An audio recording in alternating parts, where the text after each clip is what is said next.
So ಬ್ರೇಕ್ನ ನಂತರ ಟಾರ್ಗೆಟ್ಗೆ ಮತ್ತೊಮ್ಮೆ ಸ್ವಾಗತ. ಸೊ ಈಶ್ವರಪ್ಪನವರೇ, ಗುಂಪಾಗಿದೆ ಅಂತ ಹೇಳ್ರಿ, ಅದನ್ನ ಕೇಳಿ ನೋಡೋಣ. ತಾವು ಹರಿದು ಹಂಚುವಾಗಿಲ್ಲ ಪಾರ್ಟಿ ಅಂತ ಹೇಳಿದ್ರಿ. ಬಿಲ್ಕುಲ್ ಇಲ್ಲ. ಲಾಲ್ ಕೃಷ್ಣ ಅಡ್ವಾಣಿ ಅವರು ತಮ್ಮ ಪಾರ್ಟಿಯ ಸರ್ವೋಚ್ಚ ನಾಯಕ. ಹೌದಾನೆ? ಲಾಲ್ ಕೃಷ್ಣ ಅಡ್ವಾಣಿ ಮಾತಾಡೋರು ಯಾರು ಇಲ್ಲ. ಕ್ಲೀನ್ ಇಮೇಜ್ ಇಟ್ಕೊಂಡಿದ್ದಾರೆ. ಭ್ರಷ್ಟಾಚಾರದ ವಿಚಾರದಲ್ಲಿ ಅವ್ರು ಹೇಗೆ ನಡ್ಕೊಂಡ್ರು ಈ ದೇಶದಲ್ಲಿ ಬೇರೆಯವರಿಗೆ ಮಾದರಿಯಾಗಿ ಅನ್ನೋದು ಕೂಡ ನಿಮ್ಮ ಪಕ್ಷದ ಎಲ್ರಿಗೂ ಗೊತ್ತಿದೆ. ಆದ್ರೆ ಅವರು ನಮ್ಮ ರಾಜ್ಯಕ್ಕೆ ಬಂದಾಗ ನಿಮ್ಮ ಪಕ್ಷದ ಬಹುತೇಕ ಸಚಿವರು ಎಲ್ಲಿ ಹೋಗಿದ್ರು? ಭಾರತೀಯ ಜನತಾ ಪಾರ್ಟಿ ಯಾರ್ಯಾರು ಎಲ್ಲೆಲ್ಲಿ ಇರಬೇಕು ಅನ್ನೋಂಥ ಅಂಶವನ್ನು ತಿಳಿಸ್ಕೊಟ್ಟಿರ್ತೀವಿ. ಉತ್ತರ ಕರ್ನಾಟಕದಲ್ಲಿ ಒಂದು ಸಭೆ ಆಯಿತು, ಉಡುಪಿನಲ್ಲಿ ಸಭೆ ಆಯಿತು, ಮಂಗಳೂರು ಸಭೆ ಆಯಿತು, ಬೆಂಗಳೂರು ಸಭೆ ಆಯಿತು. ಉತ್ತರ ಕರ್ನಾಟಕದಲ್ಲಿ ವಿಶ್ವೇಶ್ವರ ಹೆಗಡೆ ಕಾಗೇರಿ ಅವರು ಇರಬೇಕು ಅನ್ನೋದನ್ನು ನಮ್ಮ ಇದಕ್ಕೋಸ್ಕರ ಅವ್ರ ಕಾರ್ಯಕ್ರಮಕ್ಕೆ ಬಂದೋದ್ರು. ಉಡುಪಿನಲ್ಲಿ VS ಆಚಾರ್ಯ ಇರಬೇಕು ಕಾರ್ಯಕ್ರಮಕ್ಕೆ ಬಂದೋದ್ರು. ಕೊಪ್ಪಳದಲ್ಲಿ ಇನ್ಚಾರ್ಜ್ ಆಗಿರಬೇಕು, ಮಂಗಳೂರಲ್ಲಿ ಇನ್ಚಾರ್ಜ್ ಆಗಿರಬೇಕು ಅಂದರೆ ಕೃಷ್ಣಪಾಳೆ ಮಾರ್ಗರೆಡ್ಡಿ ಅವರು ಅಲ್ಲಿದ್ದರು. ಬೆಂಗಳೂರಿನಲ್ಲಿ ಹೇಳಿ ಸ್ವಾಮಿ, ಎರಡು ಬೇರೆ ಮಂತ್ರಿಗಳು, ಒಂದೊಂದು ಕ್ಷೇತ್ರದ ಒಂದೊಂದು ಮಂತ್ರಿಗಳಿಗೂ ಜವಾಬ್ದಾರಿ, ಸಂಘಟನೆ ಅಂತ ಒಬ್ಬೊಬ್ಬ ಜವಾಬ್ದಾರಿ ಕೊಟ್ಟಿದ್ದೀವಿ. ಅದ್ರ ಬಗ್ಗೆ ನಿಮಗೆ ಗೊತ್ತಿಲ್ಲ. ಇಡೀ ದೇಶದುದ್ದಕ್ಕೂ ಪ್ರಶ್ನೆ ಕೇಳೋದಕ್ಕೆ ಒಂದು ಅಡ್ವಾಣಿ ಅವರು ಎಷ್ಟು ಮುಜುಗರ ಅನುಭವಿಸಿದ್ರು ಈಶ್ವರಪ್ಪನವರು. ತಡೀರಿ, ನೀವು ಪ್ರಶ್ನೆ ಕೇಳಿದ ಪೂರ ಉತ್ತರ ಹೇಳಿ. ನೀವು ಉತ್ತರ ಕೇಳಿದ್ರೆ ಅಲ್ಲಿಂದ ಹೋಗ್ಬಿಡ್ರಿ. ನೀವು ಉತ್ತರ ಹೇಳ್ತಾ ಇಲ್ಲ, ಬರೀ ಪ್ರಶ್ನೆ ಕೇಳೋದಕ್ಕೆ ನಿಮ್ಮನ್ನ ಕರೆದಿಲ್ಲ. ನೀವು ಕೂತಿರೋದು ಇಡೀ ರಾಜ್ಯ ದೇಶ ನೋಡ್ತಾ ಇದೆ ನಿಮ್ಮ ಟಿವಿ. ಜವಾಬ್ದಾರಿತ್ವ ಉತ್ತರ ನೀವು ಜವಾಬ್ದಾರಿಯಿಂದ ಪ್ರಶ್ನೆಗಳು ಕೇಳಬೇಕು ನೋಡಿ. ಅದಕ್ಕೆ ಹೇಳ್ತಿರೋದು ನಾನು ಪ್ರಶ್ನೆ ನೀವು ಕೇಳಿ ಹಾರೋಗ್ಬಿಟ್ರೆ ನೀವು ಸಮಜಾಯಿಷಿ ಕೊಡ್ತಾ ಇಲ್ಲ. ಸಮಜಾಯಿಷಿ ಅಲ್ಲ, ನಾನು ಹೇಳ್ತಾ ಇರೋದು ಬೆಂಗಳೂರು ಸಿಟಿನಲ್ಲಿ ಉಸ್ತುವಾರಿ ಸಚಿವರು ಅಶೋಕ್, ಇದ್ರ ಜೊತೆಗೆ ಸಂಘಟನೆ ದೃಷ್ಟಿಯಿಂದ ಪ್ರಹ್ಲಾದ್ ಜೋಶಿ, ಅದೇ ರೀತಿ ಮಂಗಳೂರಿಗೆ ಒಬ್ಬರು, ಇದು ಉಡುಪಿಗೊಬ್ಬರು, ಉತ್ತರ ಕರ್ನಾಟಕಗೊಬ್ಬರು ಸಂಘಟನೆ ಇನ್ಚಾರ್ಜಸ್ ಮಾಡಿದ್ವಿ. ಮತ್ತೆಲ್ಲ ಸಭೆಗೂ ಕೂಡ ಎಲ್ಲ ಮಂತ್ರಿಗಳು ಬರಬೇಕು ಅಂತ ನಾವೇನು ಸೂಚನೆ ಕೊಟ್ಟಿಲ್ಲ. ನೀವೇನು ಮಾಡಿದ್ರಿ? ಮಂತ್ರಿಗಳು ಯಾರೂ ಬರಲಿಲ್ಲ, ಎರಡು ಗುಂಪಾಗಿದೆ, ಆಬ್ಸೆಂಟ್ ಆಗಿದೆ, ಪ್ರೊಟೆಸ್ಟ್ ಆಗಿದೆ. ನಾಚಿಕೆ ಆಗಬೇಕಿತ್ತಿಲ್ಲ ಈ ಮಾಧ್ಯಮಗಳಿಗೆ ಈ ಕೆಲವು ಮಾಡಿರೋಂಥ ಆಟಕ್ಕೆ. ಒಂದು ಮಾತು ಹೇಳ್ಬೋದಿತ್ತು, ಸ್ವಲ್ಪ ತಡೀರಿ, ಸ್ವಲ್ಪ ತಡೀರಿ ಯಾವ ಮುಖ ಇಟ್ಕೊಂಡು ಮಂತ್ರಿಗಳು ಬರ್ತಾರೆ ಅಂತ ಹೇಳ್ಬೋದು. ನೀವು ಹಿಂಗ್ ಮಾತುಗಳು ಹೇಳಿ ನಾನು ಹೇಳೋದಕ್ಕೆ ದಯವಿಟ್ಟು ಅವಕಾಶ ಪ್ಲೀಸ್. BJP ಶಿಸ್ತಿನ ಪಾರ್ಟಿ. ಯಾವ ವಿಚಾರದಕ್ಕೆ ನಾವು ಸೂಚನೆ ಕೊಡ್ತೀವೋ ಅದಕ್ಕೆ ಬರಲಿಲ್ಲ ಅಂದರೆ ಅವ್ರ ಬಗ್ಗೆ ನಾವು ಕ್ರಮ ತಗೊಂಡವ್ರೆ. ಇವತ್ತು ನಾವು ಕರ್ನಾಟಕ ರಾಜ್ಯದಲ್ಲಿರ್ಬೋದು, ದೇಶದಲ್ಲಿರ್ಬೋದು, ಅನೇಕ ಕಾರ್ಯಕ್ರಮಗಳು ನಡೀತಾ ಇರ್ತೀವಿ.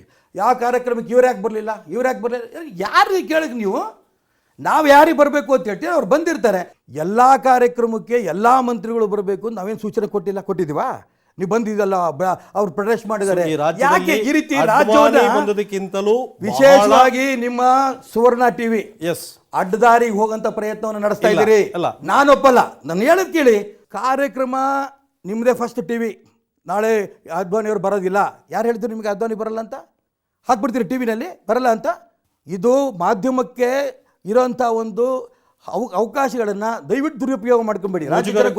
ಅಡ್ವಾನಿಯವರು ಬರಲ್ಲ ಅಂತ ಹೇಳಿದ್ದು ಸುಳ್ಳು. ಹಾಗಾದ್ರೆ ಫಸ್ಟ್ ನಿಮ್ದೇ ಫಸ್ಟ್ ನ್ಯೂಸ್ ಅಲ್ಲ ಸುಳ್ಳು. ಹಾಗಾದ್ರೆ 100ಕ್ಕೆ 100 ಯಾಕೆ ಬಂದ್ರೆ ಹಾಗಾದ್ರೆ ಬರಲ್ಲ ಅಂತ ಹೇಳಿದ್ರೆ?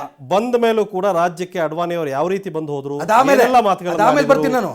ಎಷ್ಟು ಮುಜುಗರ ಅನುಭವಿಸಿದ್ರು ಅನ್ನೋದು ಮಟ್ಟಿಗೆ ರಾಜ್ಯದಲ್ಲಿ ಸ್ವಲ್ಪ ತಡ್ರಿ. ತಾವು ಅಡ್ವಾನಿಯವರನ್ನ ಸಮರ್ಥಿಸ್ಕೋತೀರಿ ಅಂತ ಅನ್ಕೊಂಡಿದ್ದೆ ನಾನು. ಅಡ್ವಾನಿ ಸ್ವಾಮಿ ನಮ್ ದೇವರಿದ್ದಂಗೆ ಅವರು. ಕರೆಕ್ಟ್.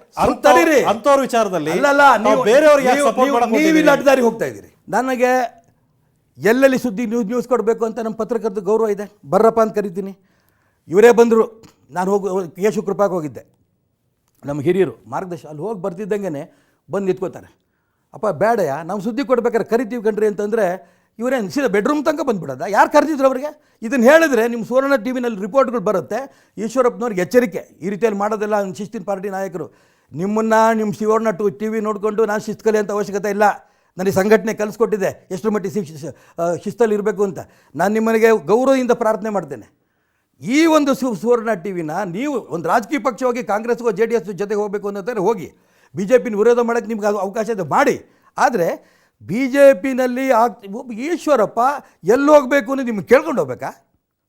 ಇದು ಒಳ್ಳೆಯದಲ್ಲ. ನಾನು ಅದಕ್ಕೋಸ್ಕರ ಹೇಳ್ತಾ ಇರೋದು, ನಿಮಗೂ ಸುವರ್ಣ ಟಿವಿಗೆ ಸಿಕ್ಕಂಥ ಅವಕಾಶವನ್ನು ರಾಜ್ಯದಲ್ಲಿ ಅಭಿವೃದ್ಧಿ ದಿಕ್ಕ ನಾವು ಮಾಡಿ ತಪ್ಪು 100 ಹೇಳಿ ಬೇಡನಲ್ಲ. ಈಗ ಶಿಸ್ತಿನ ಪಾರ್ಟಿ ಅಂತ ಹೇಳಿದ್ರೆ, ಹೌದು, ತಮ್ಮ ಶಿಸ್ತಿನ ಪಾರ್ಟಿ ಅಧಿಕಾರಕ್ಕೆ ಬಂದ ಮೇಲೆ ಎಷ್ಟು ಸಲ ಬಂಡಾಯಗಳು ನಡೆದು ಈ ಶಿಸ್ತಿನ ಪಾರ್ಟಿಯಲ್ಲಿ ಏನೆಲ್ಲ ಅಧ್ವಾನಗಳಾಯಿತು ಅನ್ನೋದನ್ನ ಈಶ್ವರಪ್ಪ ಕೂಡ ಗಮನಿಸಿದಿರಿ. ಕಳೆದ ಬಾರಿ ವಿಧಾನಸಭಾ ಚುನಾವಣೆಯಲ್ಲಿ ನಾವು ಅಧಿಕಾರಕ್ಕೆ ಬರಬೇಕು ಅನ್ನೋಂಥ ಒಂದೇ ಒಂದು ಆಸೆಯಿಂದ ಪಕ್ಷದ ಸಂಬಂಧ ಇಲ್ಲದೆ ಇರೋಂಥ ವ್ಯಕ್ತಿಗಳಿಗೆ ಅವ್ರದ್ದು ಹಣ ಇದೆ ಅಂತನೋ, ದುಡ್ಡು ಜಾತಿ ಇದೆ ಅಂತನೋ ಕೊಟ್ಟಿದ್ದು ಹೌದು. ಈಗ ಅನುಭವಿಸಿದ್ದೀವಿ. ನಾನು ಒಪ್ಕೋತಾ ಇದ್ದೀನಿ. ಶಿಸ್ತಿನ ಪಾರ್ಟಿಯ ಅಧ್ಯಕ್ಷನಾಗಿ ನಾವು ಹಿಂದೆ ಮಾಡಿದ ತಪ್ಪನ್ನು ಒಪ್ಕೋತಾ ಇದ್ದೀವಿ. ಮುಂದಿನ ವಿಧಾನಸಭಾ ಚುನಾವಣೆಯಲ್ಲಿ ನೀವೇ ಇರ್ತೀರಿ, ನಾನೇ ಇರ್ತೀನಿ, ಪ್ರಶ್ನೆಗಳು ಕೇಳಿ. 224 ಕೂಡ ಆರಿಸಿ ಶಿಸ್ತಿನೊಳಗೆ ಯಾರು ಬರ್ತಾರೋ ಅವ್ರಿಗೆ ಟಿಕೆಟ್ ಕೊಡ್ತೀವಿ. ಯಾರು ಶಿಸ್ತಲ್ಲಿ ಬರಲ್ಲ ಅಂತ ಗೊತ್ತಾಗುತ್ತೋ ಮುಂಚೆನೇ ಕಟ್ ಮಾಡ್ತೀವಿ. ಮತ್ತು ಆ ಪ್ರಾಮಾಣಿಕ ಶಾಸಕರು 150 ಜನ ಗೆಲ್ಲಿಸಿ ಮುಂದೆ 5 ವರ್ಷ ಹೆಂಗೆ ಆಡಳಿತ ನಡೆಸಬೇಕು, ಎಷ್ಟು ಶಿಸ್ತಿನಲ್ಲಿರಬೇಕು ಅಂತ ತೋರಿಸ್ಕೊಡ್ತೀವಿ. ಅದೇ ಶಿಸ್ತಿನ ಪಾರ್ಟಿಯ ಶ್ರೀರಾಮುಲು ರಾಜೀನಾಮೆ ಕೊಟ್ಟರು. ಹೌದು, ಅದೇ ಅಧ್ಯಕ್ಷರಿಗೆ ನಮ್ಮ ಪಾರ್ಟಿಯ ಅಭ್ಯರ್ಥಿ ಶ್ರೀರಾಮುಲು ಅಂತ ಹೇಳ್ತಾ ಇದ್ದೀರಿ.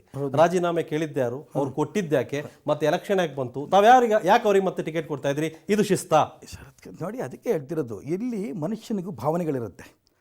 ನಾನು ತಪ್ಪಿತಸ್ಥ ಅಲ್ಲ. ಅವ್ರ ಮೇಲೆ ಲೋಕಾಯುಕ್ತ ರಿಪೋರ್ಟ್ನಲ್ಲಿ ಕೊಟ್ಟಿರೋಂಥ ಒಂದೇ ಒಂದು ಕ್ರಿಮಿನಲ್ ಕೇಸ್ ಇಲ್ಲ, ಒಂದೇ ಒಂದು ಕರಪ್ಷನ್ ಕೇಸ್ ಇಲ್ಲ. ಸ್ವಾಮಿ, ಕೇಸ್ ಮುಗಿದ್ಮೇಲೆ ಚುನಾವಣೆ ನಿಲ್ಲಿ. ನೀವು ಹಾಕೊಂಡ ತಕ್ಷಣ ಮಾಡ್ಬಿಡ್ಬೇಕೇನ?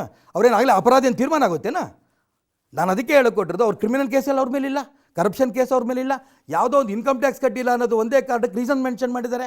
ಅದಕ್ಕೋಸ್ಕರ ಅವ್ರಿಗೆ ಒಂದು ಲೈನ್ ಬರೆದಿದ್ದಾರೆ, ಇವರು ಕ್ಯಾಬಿನೆಟ್ನಲ್ಲಿ ಇರ್ಕೂಡ್ದು ಅಂತ. ಯಾವ ನ್ಯಾಯ ನನಗಂತೂ ಗೊತ್ತಿಲ್ಲ.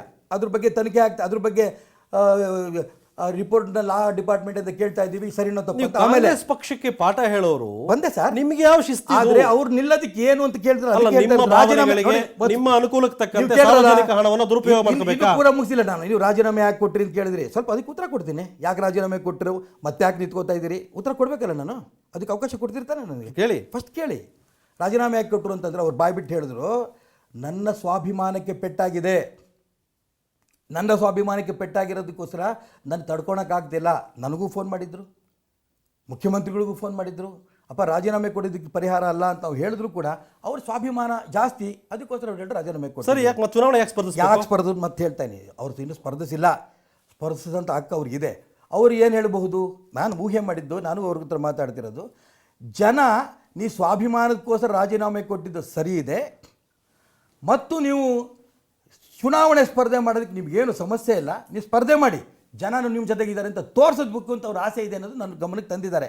ಅದಕ್ಕೋಸ್ಕರ ಹೇಳ್ತಿರೋದು, ಯಾಕೆ ರಾಜೀನಾಮೆ ಕೊಟ್ಟರು, ಯಾಕೆ ಸ್ಪರ್ಧೆ ಮಾಡಿದ್ರು ಅನ್ನೋದನ್ನು ತೀರ್ಮಾನ ಮಾಡೋ ಜನ ಇದೇ ವಿನಃ ನೀವ್ಯಾರೋ ಯಾಕೆ ರಾಜೀನಾಮೆ ಕೊಟ್ರಿ, ಯಾಕೆ ಮತ್ತೆ ಸ್ಪರ್ಧೆ ಮಾಡ್ತೀರಿ, ಯಾರಿಗೂ ಕೇಳೋಂಥ ಹಕ್ಕು ಇಲ್ಲ, ಅಧಿಕಾರ. ನಾನು ಅದನ್ನೇ ಹೇಳ್ತಾ ಇದ್ದೀನಿ, ಈಶ್ವರಪ್ಪನವ್ರು ಪ್ರತಿಯೊಂದಕ್ಕೂ ಸಮಜಾಯಿಷಿ ಕೊಡ್ತಾರೆ. ಸಮಜಾಯಿಷಿ ಅಲ್ರಿ, ಇದೆ ನಿಮ್ಮ ಬಂಡಾಯಗಳು. ಎಲ್ಲಿದೆ ಬಂಡಾಯ? ನಿಮ್ಮ ಪಕ್ಷದಲ್ಲಿ ಮತ್ತದ ಎಲ್ಲಿದೆ ಬಂಡಾಯ? ಈ ಹಿಂದೆ ಎಲ್ಲ ಆಗೋಗಿದೆ, ನೋಡಿದ್ದಾರೆ. ಎಲ್ಲಾಗಿದೆ. ಈಗ ನಡೀತಾ ಇರುವ ವಿಚಾರಗಳು, ಸಾಲು ಜೈಲಿಗೆ ಹೋಗಿರೋರು, ಶ್ರೀರಾಮನ ವಿಚಾರ, ಎಲ್ಲದಕ್ಕೂ ಕೂಡ ತಾವು ಸಮಜಾಯಿಷಿ ಕೊಡ್ತಾ ಇದ್ದೀರಿ. ಸತ್ಯ ನಡೆದಿ ನಿಮ್ ಗಮನಕ್ಕೆ ತರ್ತಾ ಇದ್ದೀನಿ. ನಾನು ಯಾಕೆ ಹೇಳ್ಬೇಕಿತ್ತು, ನಮಗೆ ಅಧಿಕಾರ ಬೇಕು ಅನ್ನೋ ಕಾರಣಕ್ಕೋಸ್ಕರ ನಾವು ನಾನು ಹೇಳಿಲ್ಲ, ಯಾರು ತಪ್ಪು ಮಾಡಿಲ್ಲ ಅಂತ ಹೇಳಿಲ್ಲ, ನಾನೇ ತಪ್ಪು ಒಪ್ಕೊಂಡೆ. ಹಣದ ಆಸೆ ಮೇಲೋ, ಹಣ ದುಡ್ಡಿರೋಂಥ ಟಿಕೆಟ್ ಕೊಟ್ವಿ, ಜಾತಿ ಮೇಲೆ ಗೆದ್ರೆ ಸಾಕು, ಅಧಿಕಾರಕ್ಕೆ ಬರಬೇಕು ಅನ್ನೋಂಥ ಟಿಕೆಟ್ ಕೊಟ್ಟು ತಪ್ಪು ಮಾಡಿದ್ದೀವಿ. ಅಂಥವ್ರನ್ನ ಕರೆದು ಈಗಾಗಲೇ ವಾರನೂ ಮಾಡಿದ್ದೀವಿ, ದಾರಿಗೆ ಬಂದಿದ್ದಾರೆ ಸಾಕಷ್ಟು ಜನ. ಹಿಂಗೆ ಹೇಳಿದ್ರು ಸಮಜಾಯಿಸ್ಕೊತಿದ್ದೀರಿ. ಏನು ಹೇಳಲಿಗಾರೆ ನಾನು?